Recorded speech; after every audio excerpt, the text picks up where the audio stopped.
itong People's Initiative, pati itong Congress, they would convert the Congress into a constituent body and propose the Constitution. Alinman dyan sa lahat, it will be submitted to the people for ratification. Ang problema dito, ako, Mr. President, Ma'am Lisa Araneta Marcos, hindi ninyo ako kalaban. Wala akong sinasabi ng masama. Hindi lang ako makakampanya noon. Alam mo, iniiwasan ko ito. Itong panahon na ito talaga ang iniwasan ko kasi mapipilitan ako ngayon magsalita laban ng mga tao sa gobyerno. Alam mo, Mr. President, hindi ako maghingi ng tawad.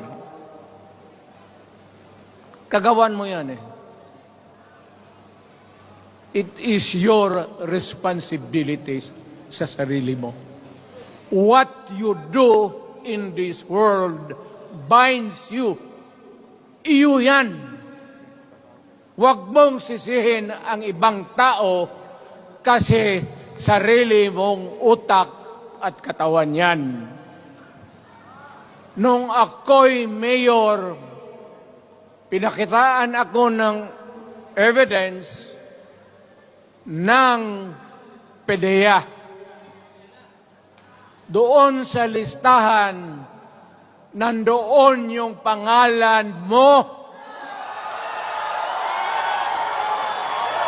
Ayaw kong sabihin yan kasi magkaibigan tayo. Kung hindi magkaibigan, magkakilala. Ikaw pumapasok kayo ng alanganin.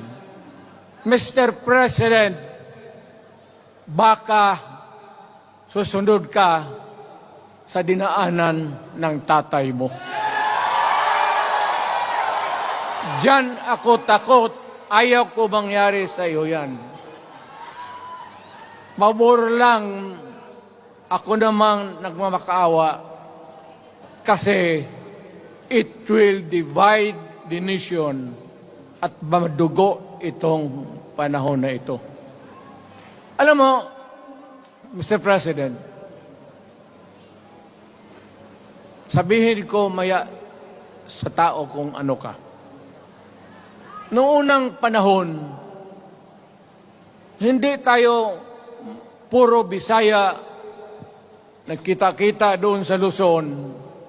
There was a community of Filipinos.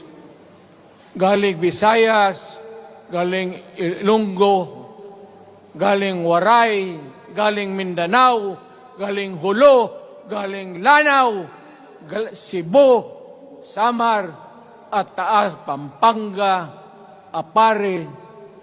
Nagkita-kita yung mga minono natin. Kasi hinawakan tayo ng Espanyol, pati Amerikano. Nung dumating ang panahon na tayo'y nagkaharap na, sabi ng mga lolo natin, ano ang gawain natin sa bayan natin? Pwede ba tayong magbarangay-barangay lang o magkaisa tayo? Di na bale, iba-iba ang salita natin.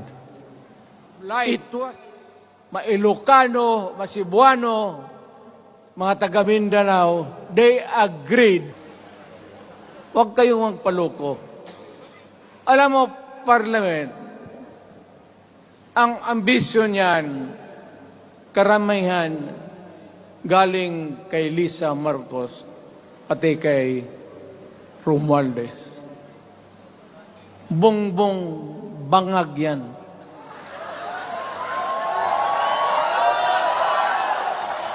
That's why sinasabi ko na sa inyo ngayon, si Bongbong Marcos bangag noon, ngayong presidente na bangag natin ang presidente.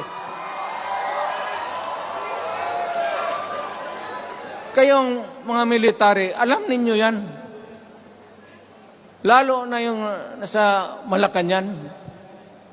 Alam ninyo. The Armed Forces of the Philippines, alam ninyo. May drug addict tayo na presidente. Putang inang yan. Ayun ang, bakit ako nagkaroon ng kaso ng ICC? Sabi nila, pinapagpatay ko raw yung mga drug user at drug addict.